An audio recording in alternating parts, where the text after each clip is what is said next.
My name is Ayesha.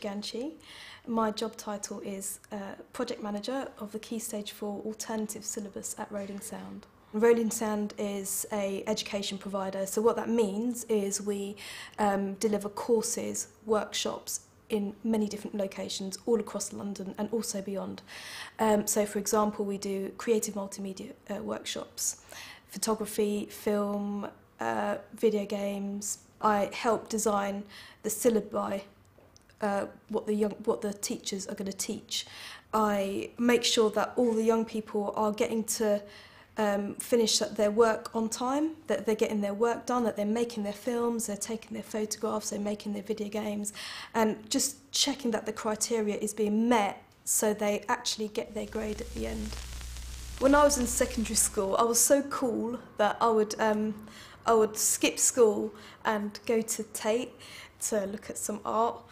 And, you know, I was quite different to the rest of my peers because no one else did that. I wanted to be an artist. That's all I ever wanted to do. Very different to what my parents wanted for me, which was to be a doctor or an accountant. But no, I wanted to be an artist. I went to one of the worst schools in the country. I think at the time it was very low in the league tables. I was lucky that I had some very good teachers that sort of recognised that, you know, that myself and some of my peers were bright enough to do well and really pushed us. And I went to Camberwell Arts College, which was really prestigious at the time and still is now.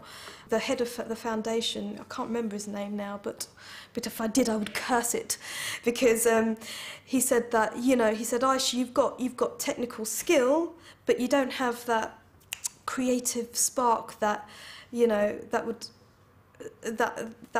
help you be an artist.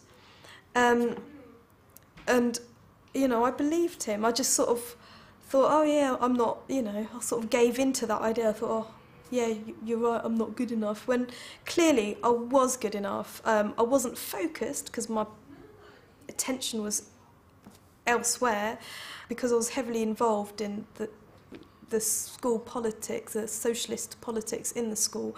We barricaded ourselves in Camberwell College for 10 days. I don't think that went in my favour either.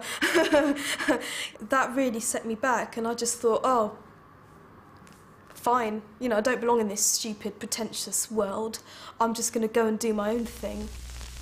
I took a year out, and then I did an art history degree instead of, you know, because I still really loved the arts. At the end of it, I did really well. I got a first-class honours, and I thought, hang on a minute, I could do something with this. I ended up getting a curatorial traineeship at the British Museum, and I worked in the coins and medals department, and it sounds really old and fusty and boring, but it's a really cool department. My boss at the British Museum has inspired me because he's the most knowledgeable man I know. He knows something about almost every era of history. But the thing about him is that he's just so down to earth, so kind, always laughing. To be that clever and that down to earth, I just think is such a unique thing, and he's inspired me just in his attitude, and the way he is has inspired me. I don't know what I want to be doing in 1 year's time, let alone 5 years' time. My brain explodes at the thought of 5 years. I'm sorry. I don't know. I can't really. I'm very much based in now. I can't really think about what I want to be doing in 5 years' time. As long as I'm doing something where I can be creative, where I can do something that has a social impact, then I'll be happy. But what that actually might look like in 5 years' time, I don't know.